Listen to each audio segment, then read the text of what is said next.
Buenas noches a todos. Yo soy Rodrigo Fuentes, o Seikucui, como es mi nombre tradicional. Soy indígena arhuaco de la Sierra Nevada de Santa Marta y estudio medicina en la Universidad Nacional de Colombia. Actualmente soy el representante del Cabildo Indígena Universitario en Bogotá, pero también hago parte de otras organizaciones como la Organización de Estudiantes Arhuacos y la Red Intercultural de Saberes Ancestrales y Tradicionales del Aula Viva para la Paz del proyecto Saber y Vida en la Universidad Nacional de Colombia. Bueno, primero que todo, gracias por la invitación a este espacio, escuchando atentamente al compañero que hablaba antes de mí. Sí veía algunos puntos muy interesantes sobre la movilización en el aspecto de los sindicatos, en el aspecto de la juventud y en el tema del movimiento urbano, juvenil y urbano en el contexto pues, de las ciudades que se ha movilizado y que es uno de los puntos que se ha hecho interesante en estos tiempos que nos encontramos ahorita. Bueno, como les contaba, yo vengo de un territorio indígena del resguardo arhuaco de la Sierra.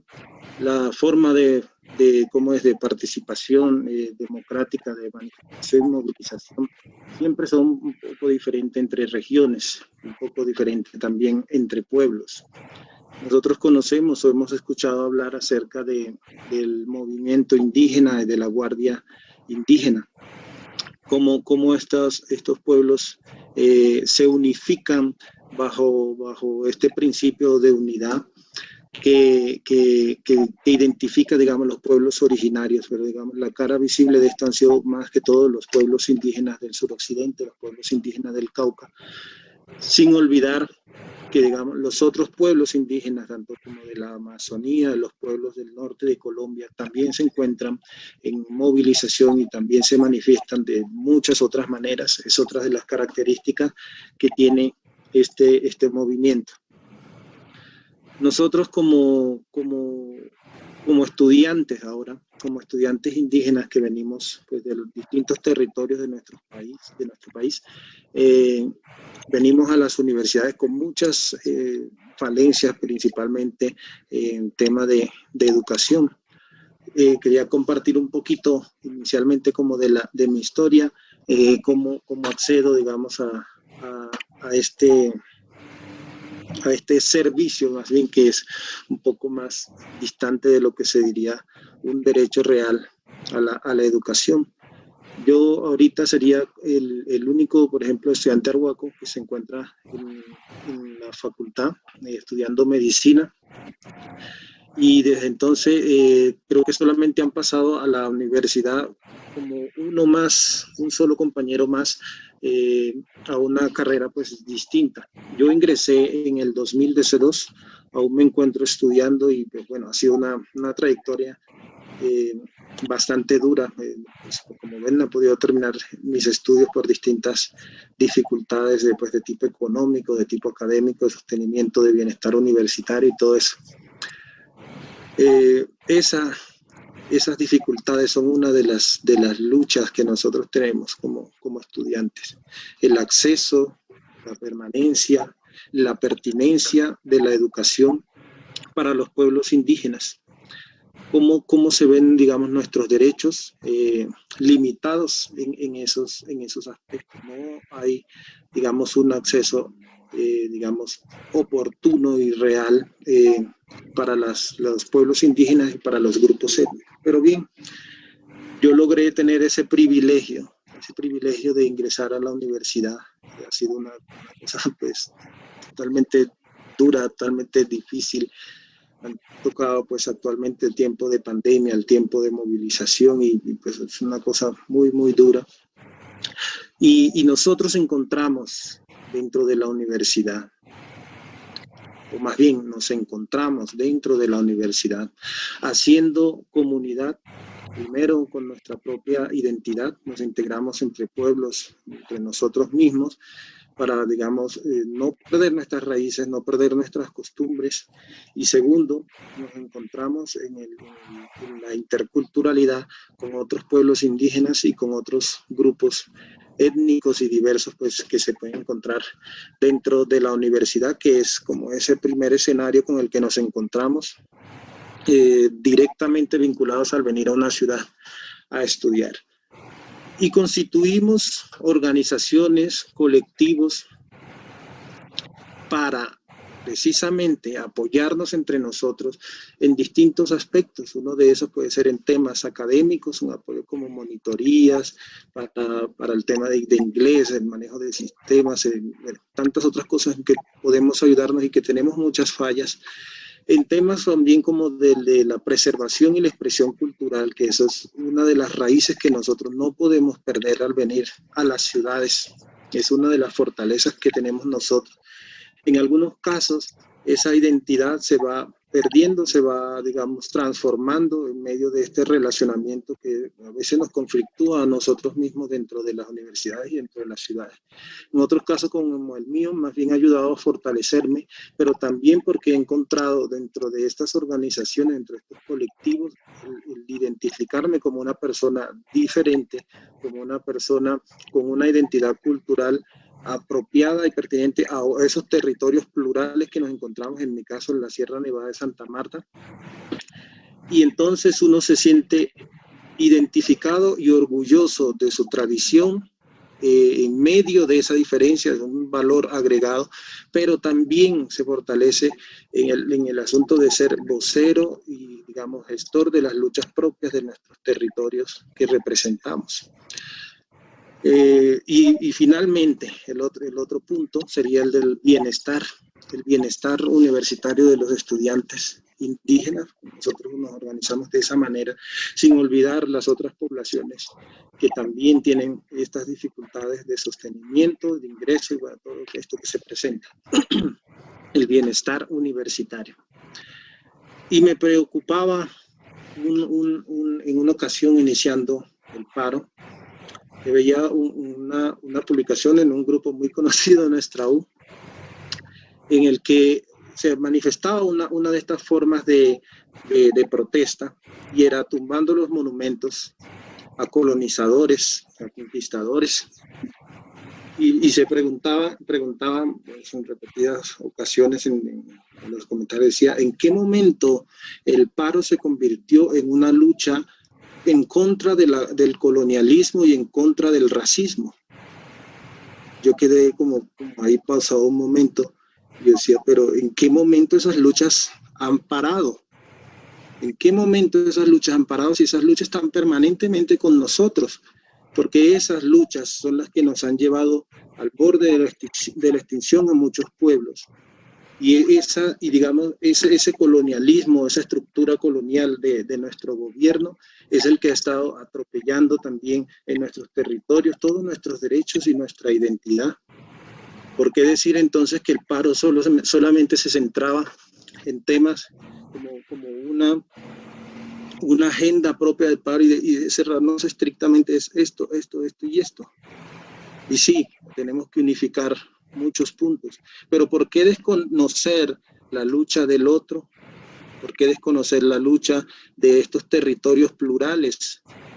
No solamente nos encontramos luchando en las grandes capitales, sí, ha sido muy dura la lucha en las ciudades, en las capitales, en las urbes, pero las luchas no han parado en los territorios rurales.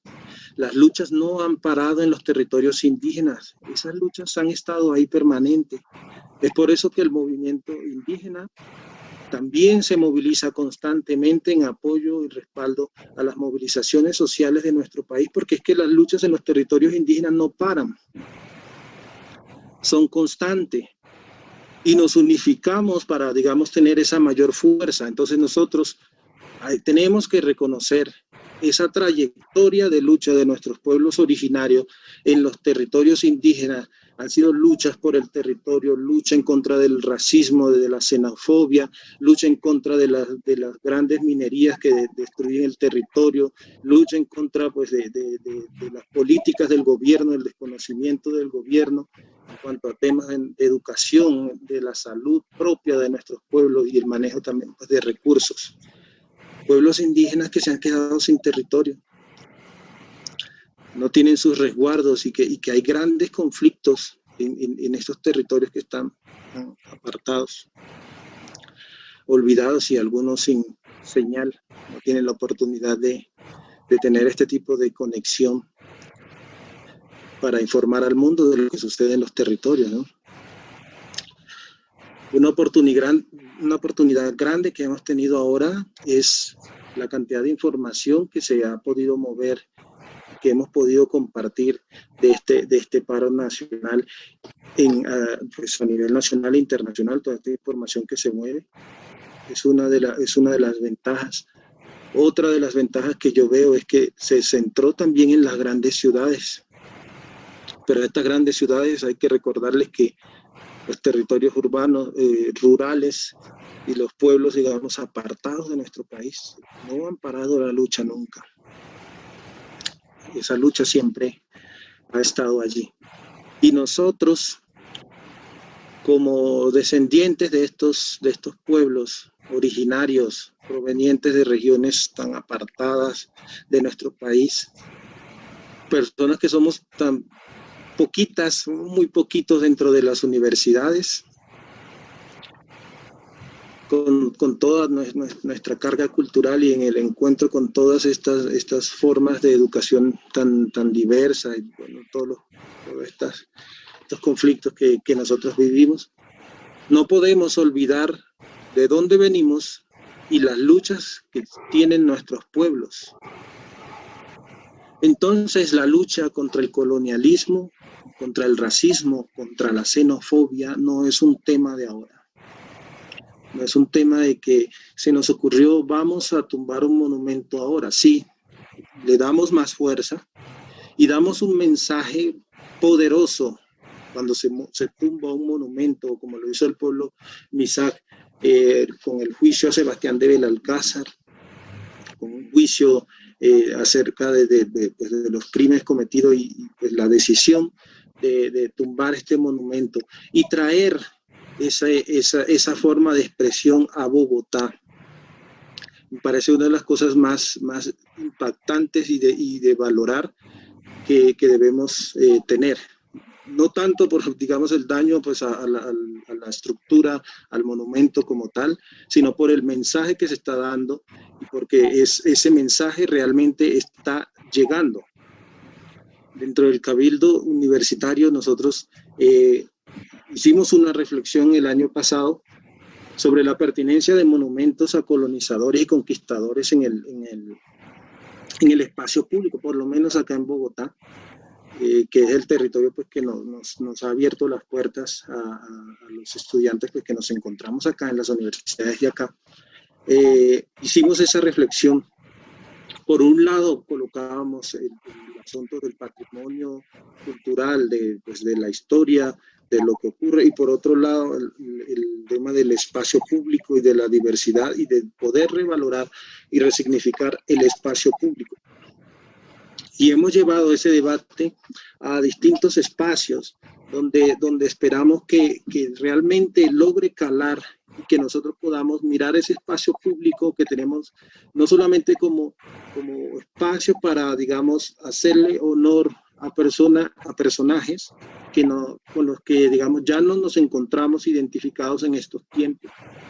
Personajes que han sido polémicos por sus actos en el pasado, y que no se trata, digamos, de ocultar la historia ni de negarla, sino de reivindicar los pueblos que aún permanecemos, las luchas que se están fortaleciendo en el país, de lograr construir, digamos, de lograr representar en el espacio público los valores y la identidad que tenemos actualmente y no quedarnos, digamos, en un pasado. Sí, fue doloroso, que sí, que nosotros no solamente somos pueblos indígenas los que estamos acá y que somos el resultado pues, de ese encuentro pues, sí, violento del pasado, pero que permanecemos y que resistimos y que continuamos en lucha y que queremos también representar en ese espacio público toda la lucha de nuestros pueblos en toda esta trayectoria desde, digamos, desde ese encuentro de mundos, ¿ya? Entonces, esa reflexión que a mí me alegra que se esté dando, tenemos espacios ya con el Instituto de Patrimonio Cultural de acá, con algunos concejales del distrito, y me alegra que se esté dando porque no se trata de, digamos, de que los indígenas llegamos a un espacio y que queremos dañarle todo, no se trata de eso, se trata de que nos escuchen y que nosotros encontramos esas formas de que realmente logre impactar el mensaje. Pero también hemos encontrado que la movilización ha sido el espacio para que resurjan y se expresen nuevamente o directamente estas formas de violencia que por lo visto a muchos se nos ha olvidado. El racismo que existe, la xenofobia, la homofobia incluso, por todas las distintas formas de expresión que hemos encontrado en este paro. Encontramos que hay violencias que se han manifestado de forma directa contra nuestros pueblos, contra la juventud. Y otra de los puntos que a mí me admira mucho es precisamente la juventud. Esa juventud que ha estado pues olvidada, abandonada literalmente por las políticas que son insuficientes, no alcanza realmente a cubrir la población juvenil sin empleo, sin trabajo, sin esperanzas, sin nada que perder, que se encuentra movilizándose en las calles. Esta población juvenil con tanta diversidad de que no solamente queda encasillada dentro de que los jóvenes se están moviendo, pero ¿de dónde vienen esos jóvenes? Son jóvenes de distintos pueblos, de distintas regiones de nuestro país, con identidad, tanto étnica, ya sea indígena, afro, o mestiza, o campesina, o víctimas del conflicto, o solamente olvidados por este país, por este gobierno. Poblaciones que han sido estigmatizadas, que han sido maltratadas, recordando también pues ese pasaje doloroso de nuestra historia de los falsos positivos. Jóvenes que han sido asesinados y olvidados porque no tenemos esa conciencia de saber quiénes somos. Por lo menos nosotros dentro de nuestros pueblos luchamos con nuestra identidad y sacamos a la movilización nuestra identidad a marchar y nos ven con nuestras banderas, con nuestros trajes, con nuestras lenguas propias, movilizándonos. Y allí estamos y allí estaremos. Y estaremos siempre respaldando estas movilizaciones sociales de nuestro país. Entonces, yo quiero agradecer pues a toda la juventud diversa de nuestro país que se ha estado movilizando en medio de esta crisis sanitaria, en medio de tanta violencia y de tanta represión que rechazamos. Quiero agradecer a estos espacios que permiten visibilizar estas luchas.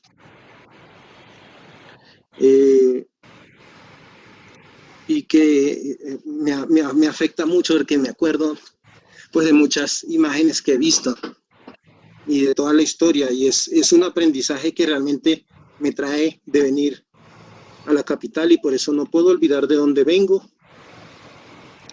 Y por eso toca continuar en la lucha y agradezco este tipo de espacios. Entonces, gracias.